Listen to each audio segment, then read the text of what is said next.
Bismillahirrahmanirrahim. Assalamualaikum warahmatullahi wabarakatuh. Perkenalkan, nama saya Rizka Aprilia, mahasiswa UIN Suska Riau dari program studi PIAUD. Pada video ini, saya akan membawakan kultum berjudul Memanfaatkan Ramadan dengan berlomba mengerjakan amal kebajikan. Bismillahirrahmanirrahim. Bintang bersinar di waktu malam, betapa indahnya, Masya Allah.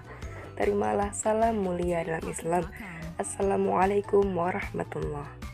Alhamdulillahirrabbilalamin. Wassalatu wassalamu ala ashrafil anbiya'i wal mursalin, Sayyidina wa maulana Muhammadin wa ala alihi wa sahbihi ajma'in. Amma ba'du. Pertama-tama marilah kita panjatkan puja dan puji syukur kita kehadirat Allah Subhanahu wa Ta'ala. Selawat beriring salam tak lupa kita aturkan kepada Rasulullah Sallallahu Alaihi Wasallam dengan mengucapkan Allahumma salli ala Sayyidina Muhammad wa ala ali Sayyidina Muhammad. Ramadan adalah bulan yang paling dinanti oleh seluruh umat Islam di berbagai belahan dunia, termasuk kita. Dari Abu Hurairah radhiyallahu anha berkata, barang siapa yang berpuasa pada bulan Ramadan karena iman dan mengharap pahala dari Allah, maka akan diampuni dosa-dosanya yang telah lalu. Dari hadis ini jelas terlihat bahwa keistimewaan Ramadan bagi orang-orang yang mau melaksanakan puasa dengan sebaik-baiknya. Maka tak heran jika Ramadan menempati urutan pertama dalam daftar bulan-bulan yang disucikan oleh umat Islam karena banyaknya keutamaan yang ada pada bulan tersebut. Lalu, apa saja amalan-amalan yang paling utama untuk kita laksanakan pada bulan Ramadan?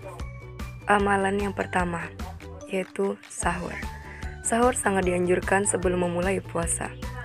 Rasulullah Shallallahu Alaihi Wasallam bersabda dari Anas radhiyallahu anha bahwa Rasulullah Shallallahu Alaihi Wasallam bersabda, makan sahurlah karena sahur itu barokah. Hadis riwayat Bukhari dan Muslim. Selain itu, Rasulullah Shallallahu Alaihi Wasallam bersabda dari Abi Sa'id Al-Khudri radhiyallahu anha bahwa Rasulullah Shallallahu Alaihi Wasallam bersabda, sahur itu barokah, maka janganlah kalian tinggalkan meski hanya dengan seteguk air. Sesungguhnya Allah dan malaikatnya bersalawat kepada orang-orang yang sahur. Hadis riwayat Ahmad. Amalan yang kedua yakni menyegerakan berbuka puasa. Para ulama sepakat bahwa berbuka puasa disyariatkan ketika matahari terbenam yang menandakan datangnya waktu maghrib.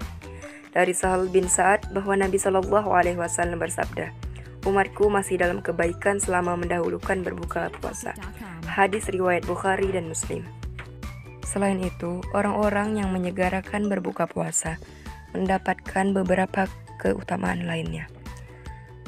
Di antaranya, berada dalam kebaikan dan dicintai oleh Allah.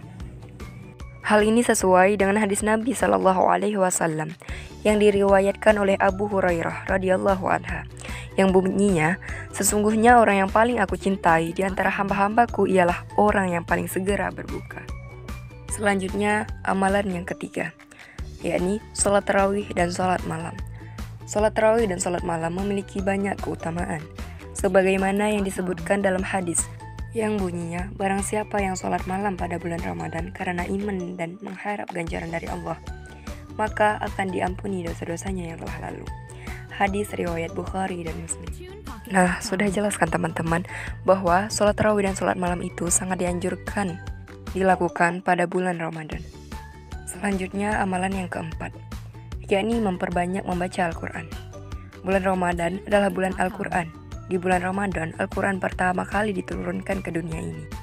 Bertadarus Al-Quran selama bulan Ramadan termasuk kebiasaan yang dilakukan oleh Rasulullah Sallallahu Alaihi Wasallam, yang mana dijelaskan dalam sebuah hadis, yang bunyinya, Rasulullah adalah orang yang paling dermawan. Kedermawanan beliau meningkat pada bulan Ramadan, yaitu ketika didatangi Jibril setiap malam Ramadan, ia bertadarus Al-Quran dengan Rasulullah. Hadis riwayat Bukhari. Ketika kita membaca Al-Quran pada bulan Ramadan, pahala kita akan menjadi berkali-kali lipat. Hal ini sesuai dengan hadis Nabi yang bunyinya, barang siapa yang membaca satu huruf dari Al-Quran, maka ia akan mendapat satu kebaikan, dan dari satu kebaikan itu berlipat menjadi 10 kebaikan. Aku tidak mengatakan alif lam mim sebagai satu huruf, akan tetapi alif satu huruf, lam satu huruf, dan mim satu huruf. Hadis riwayat Bukhari. Jadi bisa dibayangkan bagaimana banyaknya pahala yang kita dapatkan dari membaca Al-Quran, meskipun itu satu huruf. Apalagi di bulan Ramadan ini, berlipat-lipat pahala yang akan kita dapatkan. Amalan selanjutnya, memperbanyak sedekah. Memperbanyak sedekah sangat disunahkan saat kita sedang berpuasa. Termasuk diantaranya adalah memberi keluasan belanja pada keluarga, berbuat ihsan kepada famili dan kerabat, serta memperbanyak sedekah. Rasulullah SAW adalah orang yang paling bagus dalam kebajikan dan menjadi lebih baik lagi saat bulan Ramadan ketika Jibril alaihissalam mendatanginya.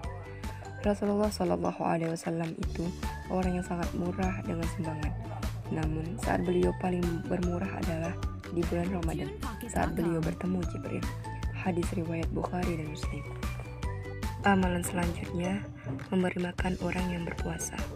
Hal ini dijelaskan dalam sebuah hadis yang bunyinya, barang siapa yang memberikan makanan untuk berbuka bagi orang yang berpuasa, maka dia akan mendapatkan pahala sebagaimana orang tersebut, tanpa mengurangi sedikit pun pahala orang itu. Hadis riwayat At-Tirmizi. Amalan yang selanjutnya ialah memperbanyak doa. Hal ini dijelaskan dalam sebuah hadis yang bunyinya, ada 3 golongan yang tidak ditolak doanya. Yang pertama, orang yang berpuasa sampai berbuka, pemimpin yang adil, dan orang yang dizalimi. Dan amalan yang terakhir ialah iktikaf. Iktikaf merupakan ibadah yang diperintahkan oleh Rasulullah SAW, dan bahkan beliau sendiri yang selalu melakukannya di bulan Ramadan. Baiklah, demikian tadi kultum yang dapat saya sampaikan. Lebih dan kurangnya saya mohon maaf. Akhir kata, panjang ekor ikan pari ikan menyelam ke balik batu. Mohon pamit undur diri. Wassalamualaikum warahmatullahi wabarakatuh.